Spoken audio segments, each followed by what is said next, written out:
கர்த்தருக்கே மகிமை உண்டாகட்டும். இந்த நாள் வந்து உங்களுக்கு ஆசீர்வாதமாக இருக்கும். ஏசாப்பா அந்த நாள்ல உங்களுக்கு அதிசயம் செய்ய போறாரு. உங்களை அந்த நாள்ல வந்து அற்புதமாக உங்களோட வாழ்க்கையில அற்புதங்களை செய்ய போறாரு. இந்த நாள்ல ஆண்டவர் உங்களுக்காக தந்த வேத வசனம் சங்கீதம் 37:3-4 உங்க மத்தியில நான் வாசிக்கிறேன்.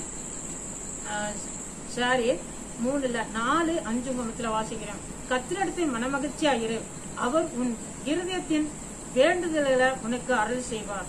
உன் வழியை கர்த்தருக்கு ஒப்புவித்து அவர் மேல் நம்பிக்கையாயிரும், அவரே காரியத்தை வாய்க்க பண்ணுவார் அப்படின்னு வசனம் சொல்லப்பட்டிருக்குது.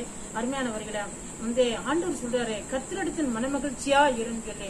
நீங்க வந்து எந்த சூழ்நிலைமையிலும் சரி ஏசாப்பாட்ட வந்து முறுமுறுக்காதபடி வருத்தப்படாதபடி நீங்க வந்து என்ன செய்யுங்க, எல்லா சூழ்நிலைமையிலும் ஆண்டவர்கிட்ட நீங்க வந்து மனமகிழ்ச்சியா இருக்கணும். எப்படி மனமகிழ்ச்சியா இருப்பது? ஆண்டவருடைய வசனங்களை கை கொள்றது, அதை ருசி பார்த்து என் ஆண்டவர் இப்படி எல்லாம் சொல்லியிருக்காரு, எனக்கு இப்படி எல்லாம் செய்வாரு அப்படிங்கறது ஒரு மனமகிழ்ச்சி, விசுவாசம். அதே போல ஆண்டவரை பாடி ஆராதிச்சு துதிக்கிறது, மனமகிழ்ச்சியாக சந்தோஷமாக அவரை கொண்டாடுறது, அவரை வந்து மனமகிழ்ச்சி ஆக்குறது.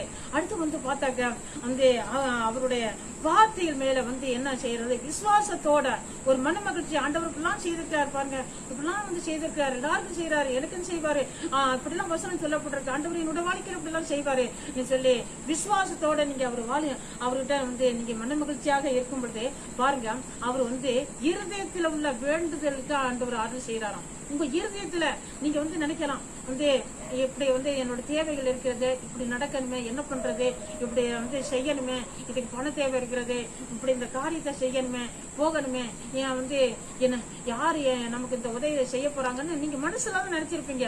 நீங்க ஆண்டவர்கிட்ட கூட நீங்க போயிட்டு சொல்லியிருக்க மாட்டியா.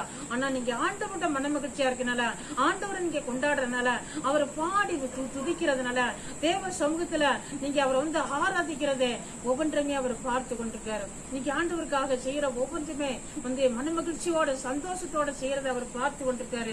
அதனால உங்களுடைய இருதயத்தையும் வேண்டுதல், உங்களுடைய தேவைகள் ஆண்டவருக்கு தெரியும், அதை ஆண்டவர் நிறைவேற்ற போறாரு. உங்க வாழ்க்கையில அற்புதத்தை செய்ய போறாரு. உங்களுடைய இருதயத்தையும் பாருங்கள், கர்த்தர் மேல பார்த்து வைத்து அவர் உன்னை ஆதரிப்பார்னு வேத வசனம் சொல்லிக்க போல, அதே போல நீங்க வந்து உங்களுடைய பாருங்கள், உங்க இருதயத்தை அழுத்து கொண்டிருக்கிற அந்த பாருங்கள், உங்க இருதயத்துல வந்து வேதனைப்படுத்தி கொண்டிருக்கிற அந்த தேவைகள் என்னங்கிறது அவருக்கு தெரியும். நீங்க வந்து பல முறை பொழுது கூட நீங்க விட்டுருக்கலாம். ஆனா அந்த வேண்டுதல், அந்த காரியம், அந்த தேவல், அந்த மனசு கஷ்டம் இந்த இருதயத்தை போட்டு வாட்டி உடைச்சு கொண்டு நொறுக்கி கொண்டிருக்கலாம். அதை ஆண்டவர் பார்த்து கொண்டிருக்காரு.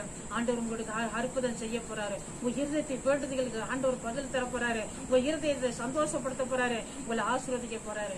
ஆண்டவருக்கு மனமகிழ்ச்சியா மட்டும் நீங்க இருக்க வந்து நீங்க மறந்து விடாதீங்க.